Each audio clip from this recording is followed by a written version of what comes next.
we had, who was a disaster. Yes. Do you anticipate going to Ukraine if you can get to an agreement? And I know I'd you have no said problem earlier, with doing it. You know, I have no problem with doing it. Don't anticipate it. Would like to get the deal done and not necessarily have to go. I've offered to go and speak to their parliament. And, you know, if that would help, I don't know if that would help. I think it would probably help, but I don't even know if that's... You're welcome. Yeah, no, I know. Always. So I'm not sure that it would be really necessary, but if it would help save 25,000 lives a month or whatever it may be, I would certainly be willing to do that. Yeah, please.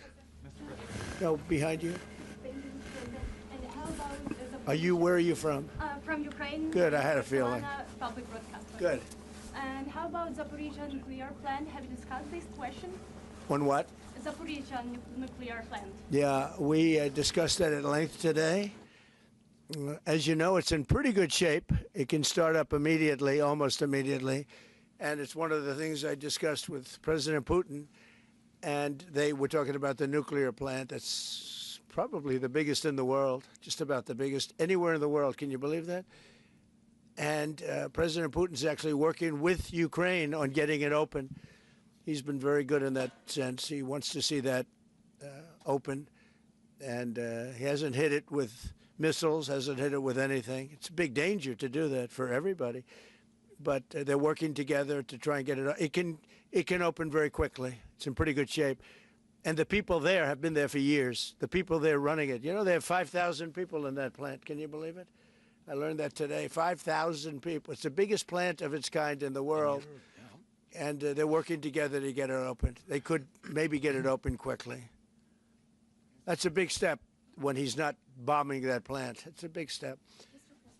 in the readout from Moscow, they talked about the creation of some working groups that would be set. Can you tell us about what those working groups would entail? And also, if you wouldn't mind, what is the message that you will give to Putin when you speak to him after your meeting? So the working group is going to be composed of Steve Witkoff, Jared Kushner, General Raisin Kane, Marco Rubio, and a few other people that we're going to be putting onto it. I think Pete Hegseth should be in that working group. He knows the territory very well. He's been fantastic at what he's doing. And they may add one or two people. And likewise, Ukraine's going to have some very good people that were at lunch today that enjoyed the lunch today a lot, more than they thought, right? But do you want to say who may be on your working group? Yeah, we now, as I said, that we work with Steve and Jared. We worked our Rustem Umerov and also Deputy Minister Kislitsa and also General Ignatov, and they will continue work in this group. And of course, if we will go further, and I hope that really we will have decisions in January, as I said, about all these documents, 6 documents, and of course, we will continue work on this, so they know what to do. Yes. And that working group, by the way, importantly, will also then be working with Russia, okay? Because to work with ourselves doesn't really solve much of a problem. So they'll be working with Russia. Yeah, please. Mr. President, you said this morning you weren't a deadline guy. How long do you think it'll take to get this last little bit, as you say, finished? What are we talking about? So if it went really well, you know, maybe a few weeks. And if it went poorly, longer. And if it went really poorly, it's not going to happen. That would be a shame. There's that chance also. You know, it's possible it doesn't happen. But, you know, in a few weeks we will know one way or the other, I think. But if it went really well, but it could also go poorly. I mean, you know, we could have something where one item that you're not thinking about as a big item breaks it up. Look, it's been a very difficult negotiation, very detailed. It's funny, I settled 8 wars. Some were going on for 35 years. And we got them settled in a couple of days. Some of them, one was going on for 37 years. I settled it in 1 day. But this is a very complex one. Are you going to put odds on it? What the bad No, I think we'll get it done. I don't want to say when, but I think we're going to get it done. Yes, ma'am. Mr. President, you in the past have suggested a trilateral meeting between both Presidents Putin and Zelenskyy. Is that something that is also on the docket? I see that happening, sure, at the right time.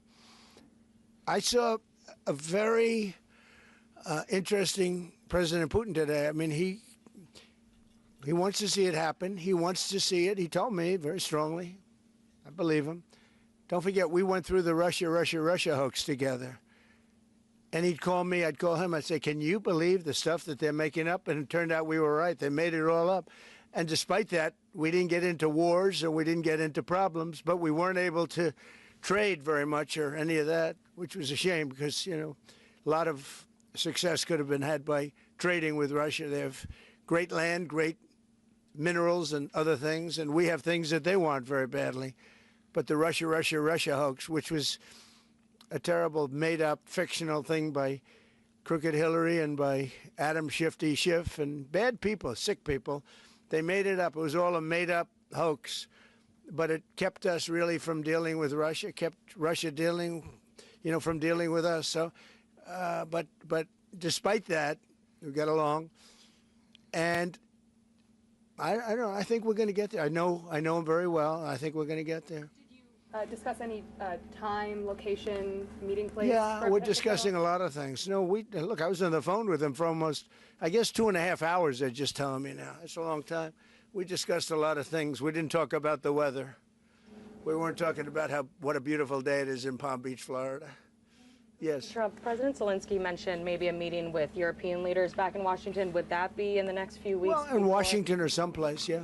These leaders that I just read, these are great people. You know, they've spent a lot of money on helping Ukraine. And look, they're doing it for themselves also, meaning their country, because Ukraine's a very important country for them in particular. For us, it's very important. To me, it's the lives. You know, we're thousands and thousands of miles. We're protected by a thing called the Atlantic Ocean and lots of other places, to be honest. And they're not, you know, they're right there. But we're working together with them as we should be. But I'm doing it to save lives. You know, we're not spending any money. Biden gave $350 billion away. And the president was nice enough to give us a contract to take out rare earth and things. So we'll see how that all works out. We have a contract, but we appreciated that. He was very good. But we'll see how that works out. But if you think about it, we're going to have. I really believe we're probably, Mr. President, by far closer than ever before with both parties. We had some times when he was close and President Putin wasn't. Then when President Putin was close and he wasn't. You saw that in the White House.